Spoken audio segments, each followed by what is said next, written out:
Hi there, I'm Gary. Welcome to my channel. Today, the kit I've pulled out of the stash is the Panther Model G late production in 1/35th scale by Das Werk. Now, if you enjoy the video, don't keep it to yourself. Give it the old Imperial thumbs up, hit the notification bell and subscribe to the channel. It's free and a great way to show your support. This kit was released in 2024 under the Das Werk brand, but it was created as a new tooling in collaboration with Decals, who released their own version in their Super Blitz range. As such, it's a simplified kit with, for example, no interior. Let's make a start by looking at the box it comes in.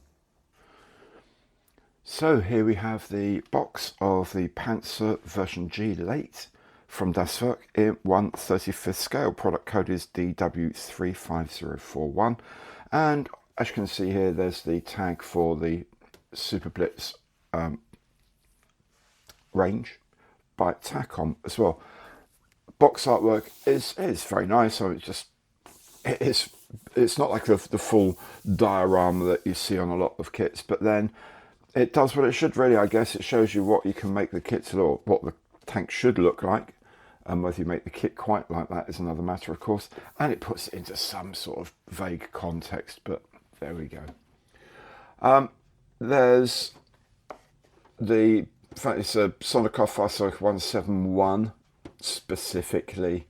That's up here, and a few things that can, you can make things open or close, link and length style tracks, metal barrel, floor markings, and photo etch. All on here, which is quite an informative front page of box cover, to be perfectly honest.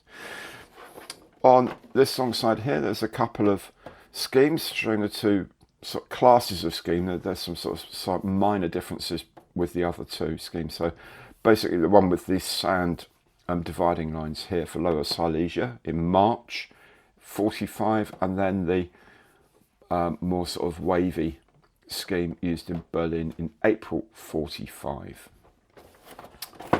On the other long side is basically sprue maps. They don't tell you exactly what's on them. They just sort of show you the drawings. But even so, you can see the different sprues. The fact there's an upper and lower hull are separate. You've got cable, metal gun barrel, photo etch, and decals all included. That's what it says on the side of the box. Let's see what you actually get. The box is a traditional top opening box. Inside we have instructions, we have a bag full of bits and pieces, we have all the plastic frames here, and we have a decal sheet as well. Now these are normally in a plastic bag, but I've had to reshoot this segment for various production reasons, so these aren't in a separate plastic bag, but normally these would be in a plastic bag. The whole parts would be separate as they are.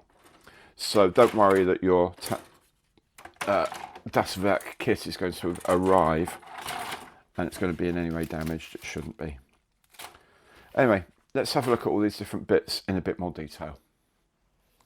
Frame A essentially is the parts for the turret, the mantlet here for the gun. That's the coaxial gun. And this is the engine cover. It's like the engine bay, but because there isn't a full engine in this, there's just like the visible part of the engine at the top there. But most of this is the turret. Frame B has lots of very small parts here really. There's a machine gun there. These are the barrel clamps for transport, tools that sit on the outside, bits and just all the sort of gubbins on the outside really on here, and a couple of hatch covers. Frame C are the side skirts, the rear plate of the hull, and the air filters, and the gear casings for the drive system. Frame D is again mainly outside dressing parts, so spare tracks that go on the side, the the eyes for the tow hooks, the towing cables are provided as cables for you to paint up. The shackles here for towing, all sorts of, again, more sort of bits and pieces really from the outside, detailing parts from the outside. Frame E is the drive wheels and the link and length tracks.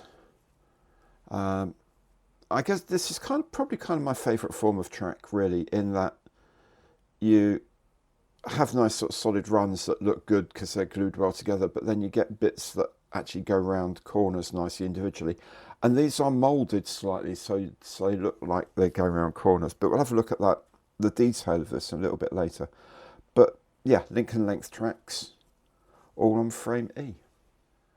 And frame F, basically it's just all the road wheels. Now, all of the inside ones are connected up.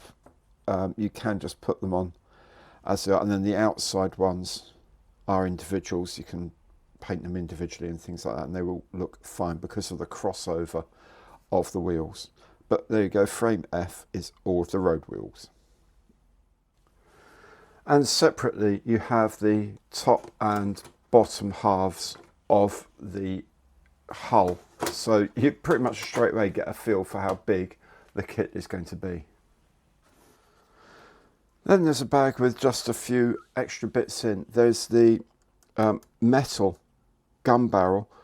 The gun barrel finishes here, so there's a plastic gun muzzle brake over the end. That's not modelled, but the barrel itself is, so it's going to be fine. It's not going to bend or anything like that. Unpleasantly, there's a couple of lengths of copper cable of different thicknesses for the different toe lines. There's a sheet of photo etch, which is really just some grills over some air inlets and heat exhausts.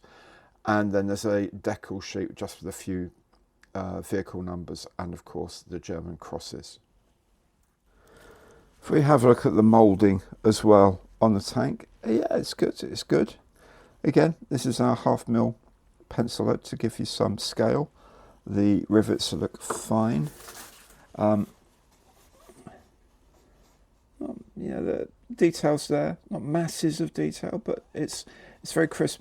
The thing I'm not sure about, that on each side there's this sort of spot here of plastic that doesn't appear on the instructions anywhere to be anything, so that might just need to be ground out a little or flat sanded down. These parts, you know, these bolts look okay. They're not 100% crisp, but they're good enough. I mean, yeah, 1/2 mm across, they're pretty sharp. These are good. I don't know how much more detail that a kit like this would support. Remember, this is really designed as almost a starter kit for tanks. There's no proper interior, for example, but it's still a kit of a Tiger, and it needs to be good. And you know, these bits and pieces are fine. I guess this is where you're going to have the photo etched covers will go onto these inlets here and cooling vents and whatever. But it looks okay. I mean, these things were welded after all. Let's see if we can get some. There's a bit of texture in that weld here. These mitered welds. There's a bit of texturing in there, which is a nice touch, I guess. Yeah, not too bad. Again, when you look at some of the finer parts, you notice that there's some really nice modelling. This trigger, for example, inside the trigger guard is nicely done, nicely achieved. There's these small bits and pieces. No flash here. This is a beautiful print. Of course, it should be because it's only a year or so old. The muzzle, the barrel supports really for transport, open and closed versions of them. Of course, these tools and bits and pieces on the edges. Yeah, they all look very nice. These feeds are a little chunky, but you know that they should be okay to just sort of nip these off here and here. Maybe it just looks a little bit worse than it is. The muzzle brake I mentioned earlier is actually a single piece, so we're not going to have to worry about fitting two halves of this together. It's a single piece muzzle brake, and that's very nice indeed. Very happy about that.